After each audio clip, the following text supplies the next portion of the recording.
É um prazer estar aqui de novo e para essa nossa temática, desse ano, eu vou apresentar, digamos, a fatídica história da coleção Ferro das Neves, que eu já venho pesquisando há alguns anos, e desculpem, um pouco aqui a escuridão, mas é a noite que tem um pouco mais de tranquilidade, para que não tenha tantos sons incidentais, mas que podem ser que apareçam. Bom, mas vamos lá. Se a prática colecionista acompanha a humanidade há muitos milênios, as adversidades também escoltaram e afetaram irremediavelmente os artefatos produzidos e guardados por essa prática. Quantas obras de arte, artefatos etnográficos e peças científicas já se perderam ou foram separadas do seu conjunto original e que sequer deixaram vestígios. Historicamente, perdas e dispersões foram muito mais constantes do que preservação de coleções. Cada conjunto resguardado é uma conquista singular na luta da arte de lidar com as adversidades, especialmente contra a sua extinção. De um modo geral, é muito mais corrente encontrarmos histórias de dispersão de coleções do que de sua preservação, ainda mais na sua integridade. Inúmeras vendas em leilão, especialmente a partir do século XIX, dão conta de quantas delas foram parar em mãos diferentes, de diferentes proprietários, com interesses próprios, provocando o dilaceramento da unidade primordial. Esse processo nos alerta o quanto as coleções que hoje conhecemos são fragmentos de um conjunto maior, e que nem sempre as relações possíveis de serem feitas entre as peças de uma coleção dão conta da sua coerência original. Nesse sentido, o círculo mágico a que se refere Walter Benjamin acaba sendo muito menor ou fragmentado. Muitas coleções findam quando morre o colecionador, no caso de Macé, ou mesmo antes disso, quando o põe à venda ainda em vida.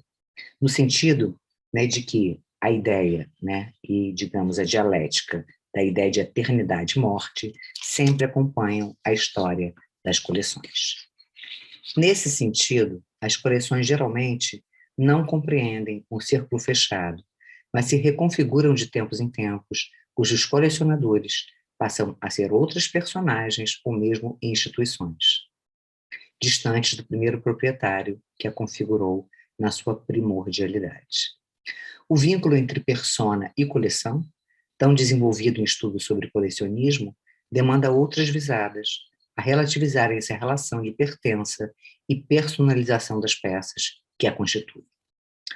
Peças doadas por colecionadores a instituições, além de configurarem uma tentativa heróica de preservação da memória de seus donos, costumam ser uma parte da totalidade. Em especial no caso de coleções que encerram diferentes tipologias de peças, cujo endereçamento museal se conforma diante de sua classificação em termos de conhecimento, arte, ciência, história e antropologia. A própria Eugênia Barbosa de Carvalho Neves destinou diferentes tipologias de obras a instituições particulares. A coleção Ferreira das Neves, preservada e exposta no Museu Dom João VI, configura uma coleção de objetos desde o século XV, originalmente europeias e asiáticas, conformando-se como um gabinete de maravilhas extraordinário. E se a pequena notável, como a chamamos, já envolve peças incríveis, a coleção original era muito maior. Foi esgarçada e repartida. O que chegou até nós é uma porção do que Eugênia conseguiu com a arte de lidar com as adversidades. Até hoje, nunca encontramos nenhuma imagem de Jerônimo e Eugênia, ou mesmo de seus familiares. O casal não deixou vestígios de suas personas, e mesmo que já tenhamos levantado uma variedade de documentações, continuam sem rostos. Na coleção até existe um desenho de cabeça feminina a lápis, que poderia corresponder à face de Eugênia na sua mocidade. Por que Eugênia escolheu deixar esse rosto para a posteridade? Por que incluiu na coleção esse rosto sem nome e sem autoria? Enfim, ambos, pela pouca aparição dos periódicos da época, eram discretos. O convívio com as peças artísticas e os livros raros deveriam ser o bastante, com a casa, aí na Rua das Flores, em Lisboa, aberta a um pequeno círculo de amigos, cultos e a pouquíssimos familiares. Porém, essa vida que parecia pacata não os redimiu de serem afetados por relações perigosas, colocando em risco tudo aquilo que juntaram. Inspirada em folhetins, irei apresentar a fatídica história da coleção Feira das Neves. E daí também essa moldura, né, que tem acompanhado, né, essas imagens para dar o tom, né, dos folhetins. Essa ideia dos folhetins, né, vai ser apresentada então, em pequenas parcelas narrativas, tanto porque a história é digna de um romance folhetinesco, quanto o estudo sobre colecionismo é inerentemente relacionado às práticas do vivido, subjugado a todos os meandros da vida, com suas conquistas e reveses, somado ao fato de que ainda estamos a construir essa história. Nem tudo foi determinado, há muitas descobertas a serem feitas e mistérios a serem solucionados. Portanto, só temos condições de apresentar parte desse processo, sem a pretensão, né, de dizer quais serão os próximos capítulos, somente conquistados com a continuação das pesquisas. Passemos, então, ao nosso primeiro capítulo, uma desconhecida colecionadora brasileira. Eugênia Barbosa de Carvalho nasceu em Niterói, em 3 de junho de 1860, filha de Antônio Gonçalves de Carvalho, brasileiro, e de Maria América Barbosa de Carvalho. Casou-se com Jerônimo Ferreira das Neves Sobrinho, em 1881, ele antigo guarda-marinho. Quando sua mãe faleceu em Lisboa, em 1882, o casal lá estava e habitava a Rua da Emenda, número 79. Desse óbito, né, de sua mãe, ela e seu pai receberam de herança cada um valor de 144 contos, 557.500 réis, entre imóveis e apólices. Ela era a única filha que havia sobrevivido. Sua irmã e seus irmãos já haviam falecido. Eugênia, portanto, tornara-se a única descendente da família Barbosa de Carvalho. Quando o pai faleceu, em 1896, ele destinou a Jerônimo uma comenda de ouro e brilhantes como agradecimento por tê-lo acolhido em sua casa. Pelo menos nos últimos anos de vida de Antônio, ele morou com a filha e o genro, situação que podemos supor era amigável. Ele, tendo na vida perdido, né, a esposa e 5 de seus 6 filhos, deveria ter preferido ficar com sua única filha do que viver solitariamente no Brasil. Apesar de Antônio Gonçalves de Carvalho ser um nome comum, né, consta no Almanac Lemert, né, esse é o nome desde 1850, né, como fazendeiros e proprietários de café, em Capivari, o atual Silva Jardim, e numa das vilas de Campos. Ele depois, né, vai surgindo também, né, quer dizer, com outras atividades, né, como a partir de comerciante importador, exportador, capitalista, negociantes brasileiros, e, portanto, né, era uma pessoa que deveria gozar, né, quer dizer, de certos privilégios financeiros. E aparece, né, também, né, quer dizer, a partir de 1878, ligado, né, a uma fábrica e loja, né, de calçados que, né, posteriormente, a partir de 1882, passa a ter o seu nome como a titulação, né, quer dizer, da empresa. Bom, enfim, né, podemos perceber que Eugênia, né, gozava, quer dizer, de alguma situação financeira. Mas voltando ao casal, a partir, né, quer dizer, de 1882, o casal embarcava para Lisboa no paquete inglês Elbe.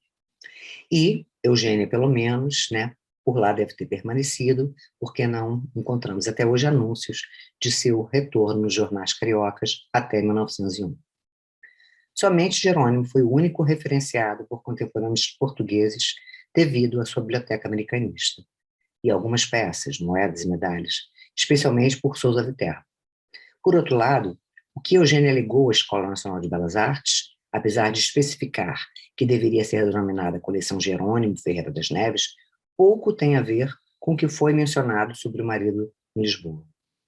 Tudo leva a crer que foi Eugênia a interessada em adquirir e construir a coleções de obras de arte. Diante da postura da época de considerar as mulheres burguesas destinadas a se ocuparem do lar, a situação pode ter ocultado o protagonismo de muitas mulheres colecionadoras.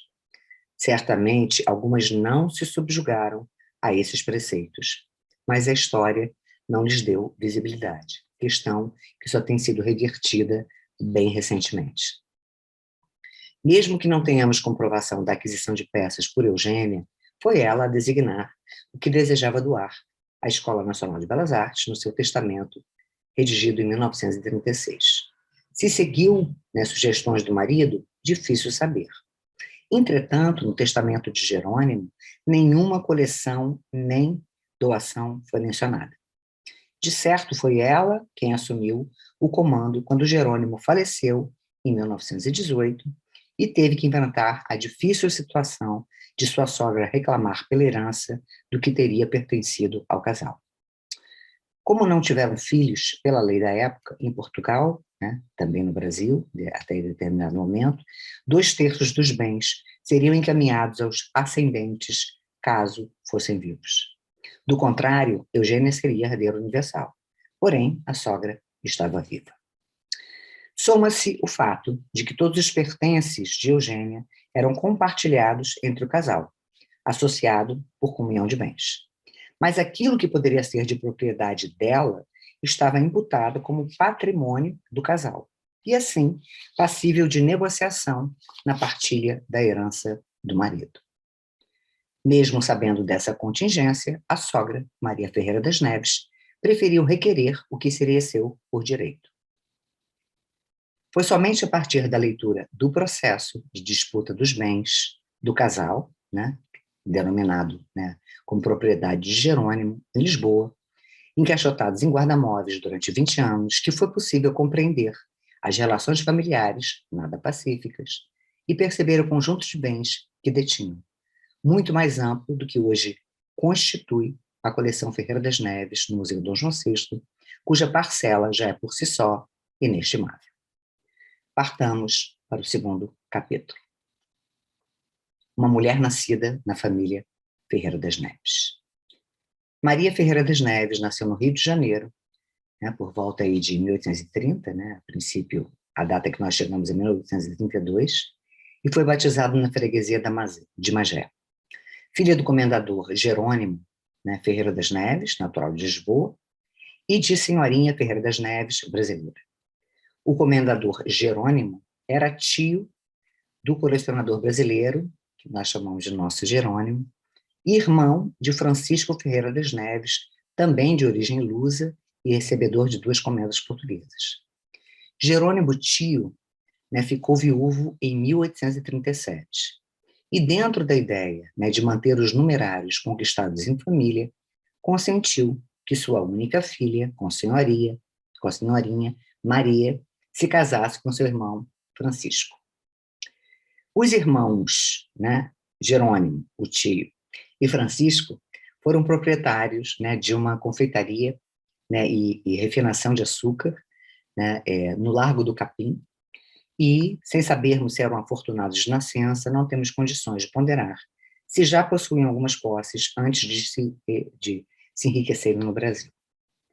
Mas, a partir de documentação, sabemos, né, que Francisco foi reverenciado como dono de uma grande fábrica de refinação de açúcar e destilação de licores, casou com a filha única de um irmão, do qual herdou não pouco dinheiro, é proprietário e tem bom nome.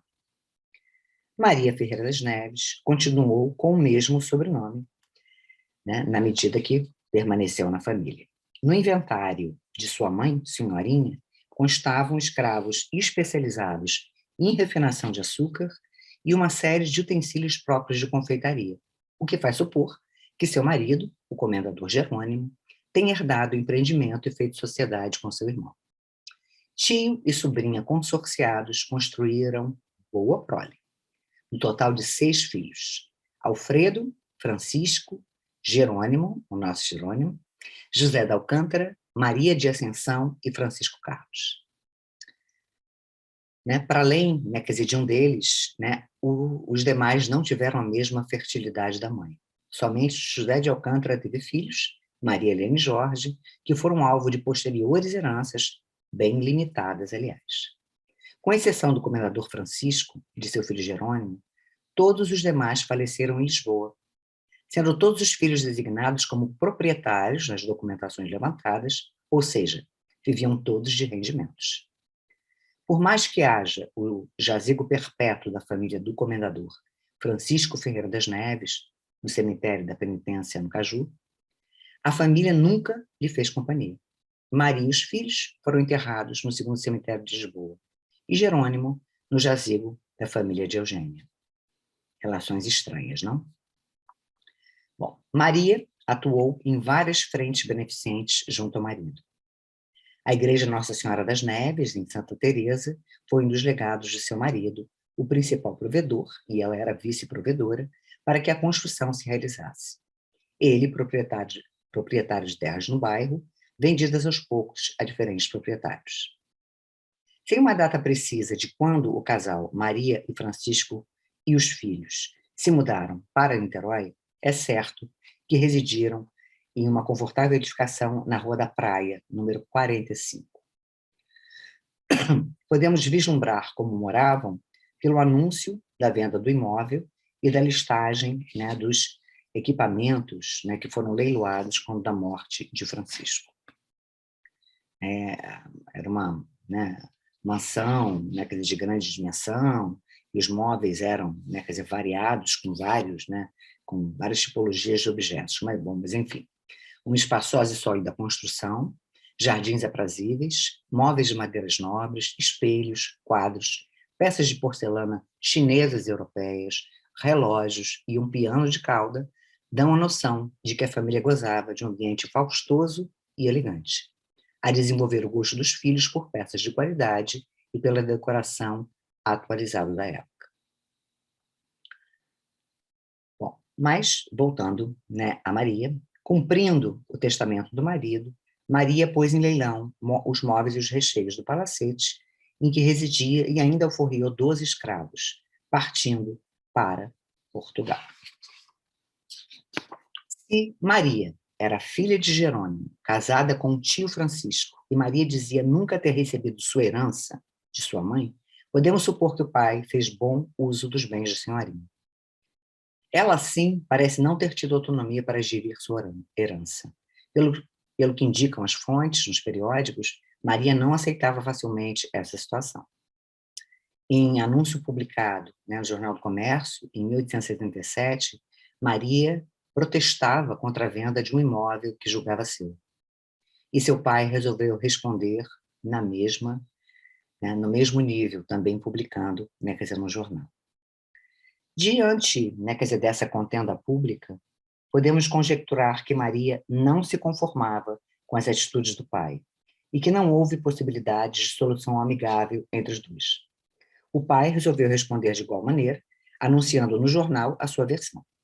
Se Jerônimo, né, o pai, foi sincero, Maria já tivera a sua parte por meio de indenizações pagas ao seu marido, mas sem comprovação, né, documental.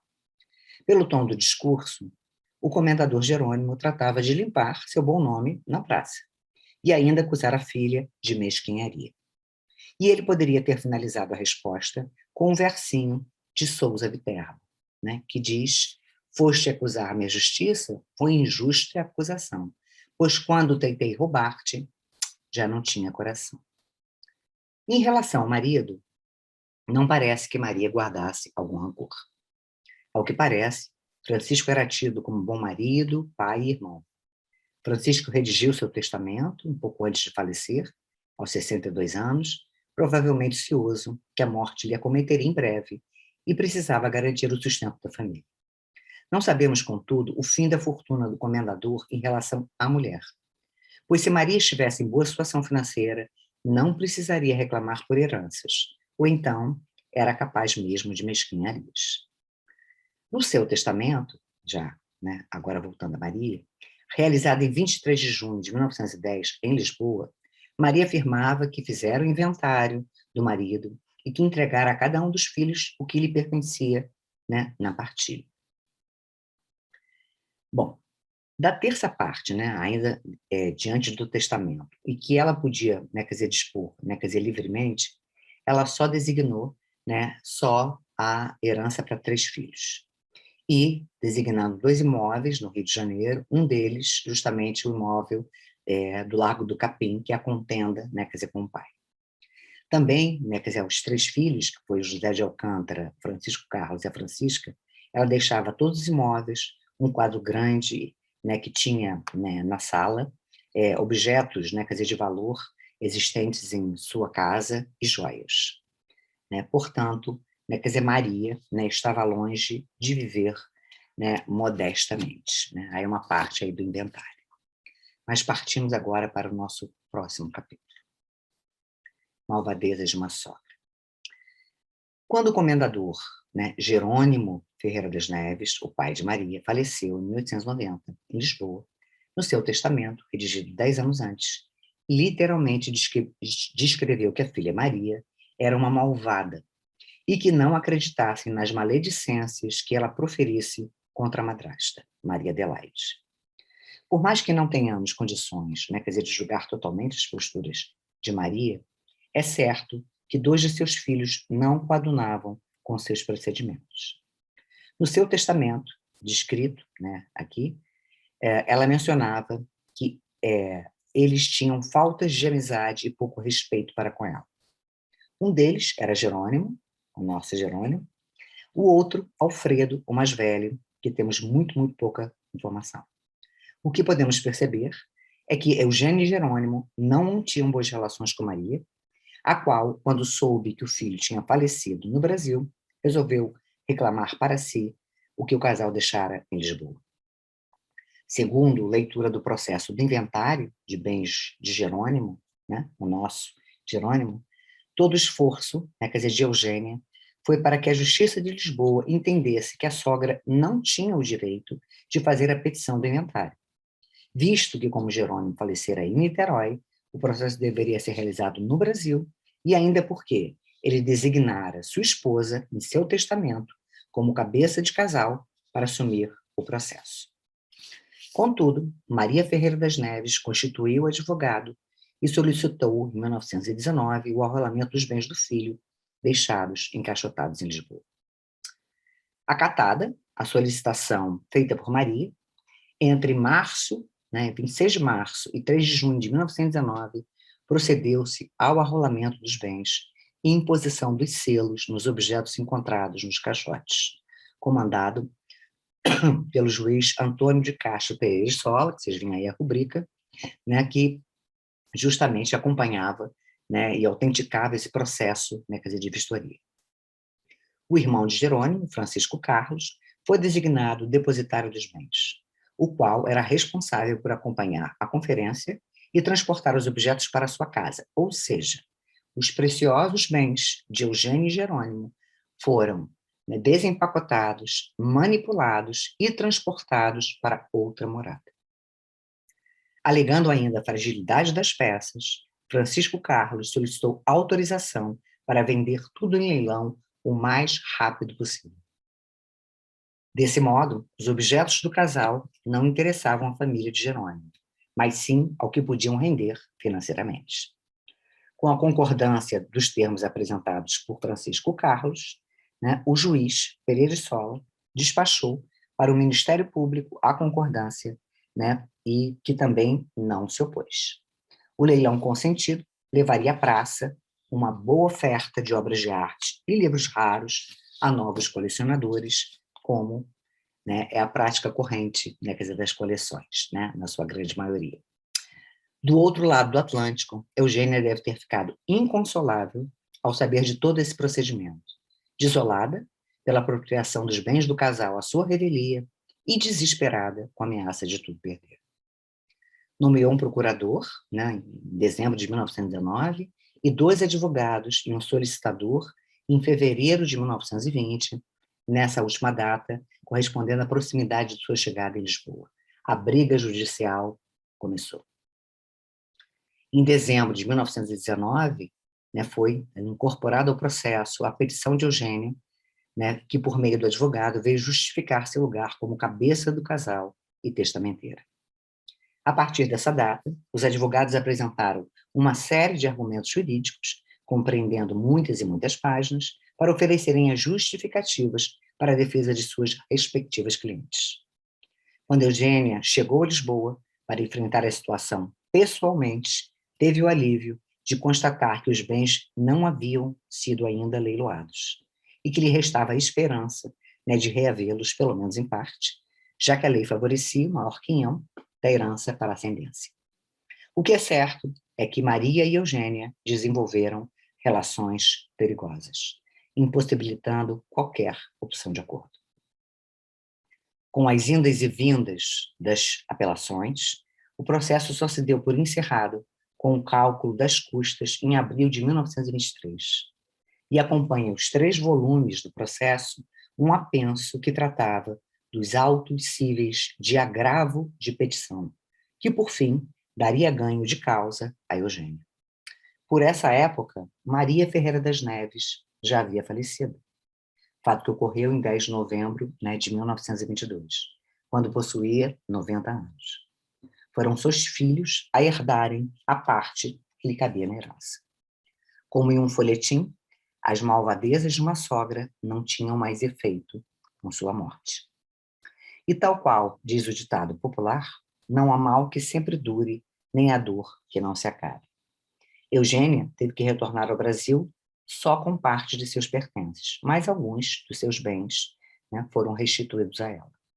Maria, né, né, instituiu sua malvadeza, né, mas não pôde usufruir, né, quer dizer, da herança de seu filho Jerônimo. Não temos, né, quer dizer, condições, né, de avaliar essas atitudes de Maria, mas, enfim, por outro lado, tudo leva a crer que ela não mediu esforços para tirar proveito de certas situações, tendo em vista que o marido, o pai e 2 de seus filhos pareciam ter precauções e reservas a seu respeito. Ao mesmo tempo, seus outros filhos mais novos pareciam ter bom convívio para com ela. Se era boa para alguns filhos e má com outros, se realmente era capaz das maiores malvadezas, é difícil ponderar. Contudo, para Eugênia e Jerônimo, certamente não legou boas lembranças. E Eugênia bem poderia endereçar à sua sogra outro versinho de autoria do Souza Viterbo, né, que diz: vou fazer meu testamento, mas só poderei legar a lembrança dos desgostos que tu me fez passar. Agora, entremos, né, no nosso último capítulo. Ainda não encontramos pistas dos motivos que levaram Eugênia e Jerônimo a deixarem encaixotados todos os bens que recheavam sua casa em Lisboa e em Paris. Mesmo que pagassem anualmente os aluguéis dos guarda-móveis, foram muitos anos a viverem longe de suas estimadas peças artísticas e livros raros. De todas essas viagens, idas e vindas, processos e adversidades, Eugênia só pôde recuperar parte dos seus bens, né? E aí, depois da finalização do processo, em 1923. Certamente foi uma conquista, né? Mesmo que o conjunto original não tenha, né, tivesse sido dilapidado, o que pode, né, ter promovido a decisão de salvaguardar essa vitória para a posteridade ao decidir doar as preciosidades restantes a instituições públicas. Ao elencar, né, desculpem, os itens arrolados nos caixotes de Lisboa, né, pelo processo, é patente a quantidade de peças artísticas que o casal possuía. Para a presente fala, né, nós iremos apresentar apenas, né, quer dizer, algumas reflexões sobre os quadros, né?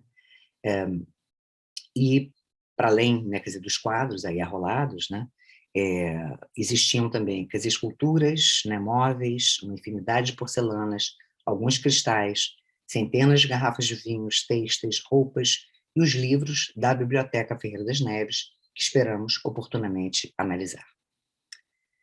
Uma das coisas, né, quer dizer, curiosas é que a partir da folha 163 do processo, quando já havia sido arrolado alguns bens, ao lado dos valores de cada verba, começa a aparecer escrito a lápis F. Neves, ou abreviação de inventariante, né? E por vezes até Euge Neves, né, de Eugênio. O que podemos se tratar, né, da distribuição da partilha.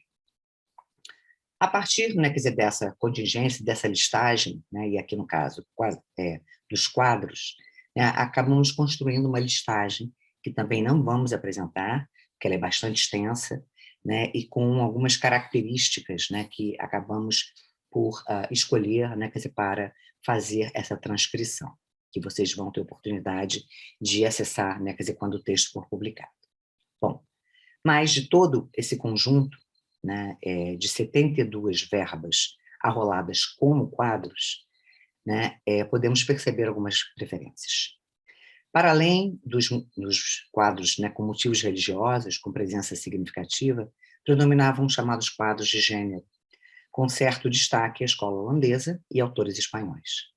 Se a maioria era em técnica a óleo, né, foram 52 quadros a óleo, né, rolados, os suportes variavam sobre tela, 22 quadros, madeira, 29 quadros e cobre, 7 quadros, sendo alguns, né, sem um suporte dito só falado a óleo. E sendo grande parte, né, de pequeno e médio formato, condizente com espaços domésticos burgueses. Dos 52 quadros a óleo, né, somente 22, né, desses, né, foram doados à Escola Nacional de Belas Artes. Alguns, inclusive, não referenciados no inventário.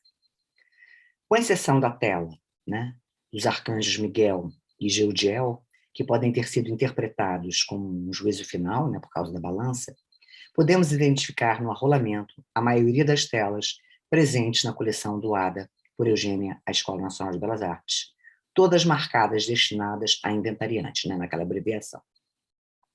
Mas, por outro lado, há muito mais peças registradas com a mesma identificação que não compuseram a coleção Ferreira das Neves. Além disso, né, aqui justamente está, né, a descrição e de um quadro que não consta na coleção. Além disso, nenhuma moeda ou medalha foi citada, nem armas e outras peças pequenas que compõem a coleção Ferreira das Neves, que podem ter sido trazidas pelo casal em 1901, de Lisboa, ou estarem encaixotadas em Paris ou adquiridas, né, posteriormente por Eugênia. Podemos ponderar o quanto Eugênia deve ter disputado certas obras para que ficassem com ela na partilha. Né? Aí uma ilustração bem, né, folhetinesca. Provavelmente ela não abriu mão das peças que julgava mais valiosas do ponto de vista estético e histórico, mostrando um conhecimento de causa. Com exceção da verba número 2, que tratava de 4 quadros redondos a óleo, estimados em 160 escudos, sem informação do tema ou de autoria, e que não, né, também não consta na nossa coleção, a tela mais cara corresponde justamente ao quadro Lamento ao Pé da Cruz, de Quentin Metzges, avaliado em 150 escudos à época. Merece, aliás, um estudo aprofundado os valores dados aos quadros pelos avaliadores. No caso do políptico, com os 4 santos, né, São Pedro, São Paulo, São Bartolomeu e Santo Estevão, somente São Pedro foi identificado pelos avaliadores, enquanto Eugênia os mencionou no seu testamento como quadros góticos de evangelistas. O quadro óleo sobre cobre, identificado no arrolamento como São Jerônimo, pode ser o que representa, na verdade, São João Evangelista, pois as medidas são as mesmas, a mesma técnica, e para os que não, né, dominavam com facilidade a iconografia, podiam ser confundidos, pois ambos têm um atributo, né, quer dizer, de livro e pena.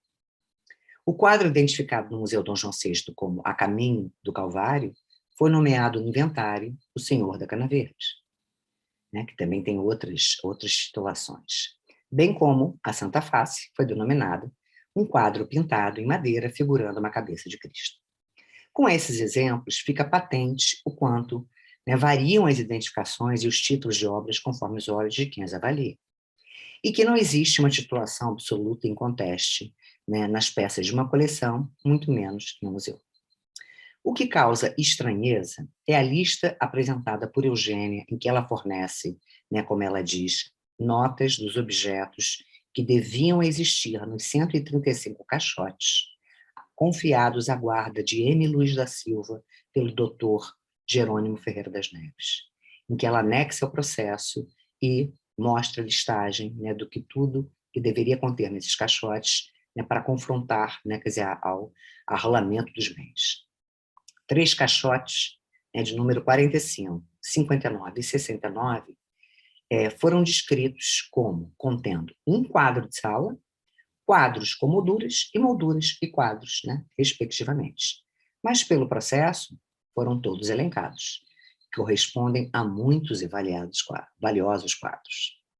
Enfim, as únicas autorias, né, indicadas na listagem de Eugênia, né, de autores de quadros a óleo, são esses, né, que vocês podem ver aí grafados dessa maneira, né, porque, inclusive, foram redigidos à máquina de escrever já. Né? Bom, podemos fazer algumas suposições. O Jiménez, né, Aranda, como estava escrito, deve se tratar de José Jiménez Aranda. E Moragas pode ser Tomás Moragas, ambos pintores espanhóis, oitocentistas, reconhecidos pelas suas cenas de gênio. Gudin, né, como estaria escrito, poderia ser Jean-Antoine Théodore de Gaudin. E Émile Louis, né, com Z, poderia corresponder a Maurice Leloir, os dois artistas franceses. Gaudin foi um dos primeiros pintores oficiais da Marinha na corte de Luís Felipe. E os dois quadros citados por Eugênia são marinhos. Leloir foi destacado ilustrador, gravador e aquarelista, além de colecionador, e sua autoria é apontada na listagem em uma aquarela. Bassano poderia se referir a Jacopo Bassano, pintor italiano que, em 1534, foi para Veneza e trabalhou no ateliê de Tiziano. Teniero poderia ser David Tenier, pintor flamengo que experimentou todos os gêneros, mas que se sobressaiu por cenas de cantinas. E Paulo Potter poderia ser Paulus Potter, né, pintor e gravador holandês especializado em animais e paisagens. Greno, né, sabemos, né, quer dizer, se tratar, né, quer dizer, de Josefa Garcia Greno, e, de certa maneira, né, dentro dessa relação de autores, né, foi a única artista que Eugênia garantiu incorporar à coleção a ser doada. Restam Silva e A.F., que deixaremos para os próximos capítulos. Os outros autores não estão presentes na coleção e devem ter sido dirigidos à sogra e aos seus herdeiros. Bom, diante, então, dessas possibilidades, né, quer dizer, de autoria e dos quadros presentes na coleção Ferreira das Neves, em uma primeira tentativa de síntese, a maioria dos quadros da coleção original não era de pintores primitivos e religiosos. E sim, né, de artistas, né, alguns até antigos, mas com predominância de paisagens e quadros de gêneros, muitos contemporâneos, com temáticas mais ligadas à tradição pictórica, que obtiveram boa acolhida no meio burguês colecionista. Walter Benjamin, ao concentrar-se sobre os aspectos subjetivos do colecionismo, no texto Desempacotando Minha Biblioteca, lembra que o maior fascínio do colecionador é encerrar cada peça num círculo mágico, onde ela se fixa quando passa por ela a última excitação, a excitação da compra. Eugênia e Jerônimo Ferreira das Neves empacotaram em Lisboa seus pertences em 135 caixotes, deixando-os sob os cuidados de um guarda-móveis. Contudo, não foram eles que os desempacotaram, mas um grupo de homens designados judicialmente para realizar o inventário das peças. Um juiz, avaliadores e o irmão de Jerônimo, amando da mãe. Como aqui podemos ver, né, quer dizer, nessa vinheta. Né? Bom, o processo de empacotar e desempacotar os objetos por outros personagens envolve uma série, né, de relações, de questões, né, relacionadas à construção de sentidos sobre os personagens envolvidos no processo de colecionamento para além dos próprios colecionadores.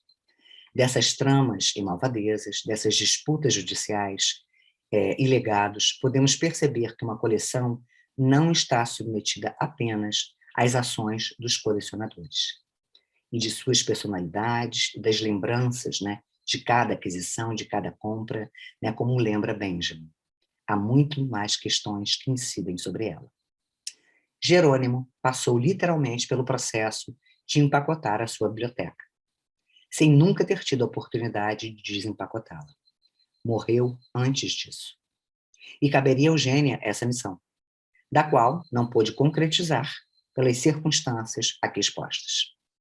Mas somente esses 3 volumes dos arrolamentos dos bens de Jerônimo, também pertencentes a Eugênia, permitiram desempacotarmos outros processos e continuarmos a desempacotar novos caminhos.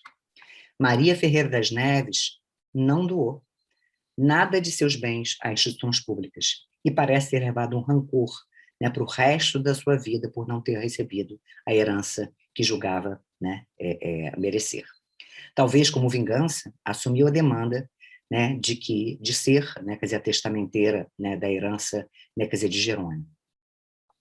Perfil típico das personagens malvadas dos contos de fadas e romances. O casal, que detinha uma coleção de peças para os dois considerada de grande valor venal e sentimental, abandonou seus bens, apesar de ter tido a preocupação de estarem bem guardados e protegidos. Não fugiram, né, pois tiveram tempo de planejar o empacotamento das suas peças, mas por 20 anos não a resgataram, né, as resgataram, né, quer dizer, suas peças todas. O fim não foi dos mais felizes. Eugênia precisou cruzar o Atlântico novamente para Portugal, né, para fazer valer o seu direito, e legou o que lhe restou a instituições públicas. Mostrou que tinha plena consciência dos seus bens, quando apresentou sua listagem, mesmo tendo omitido algumas obras ditas apenas como quadros.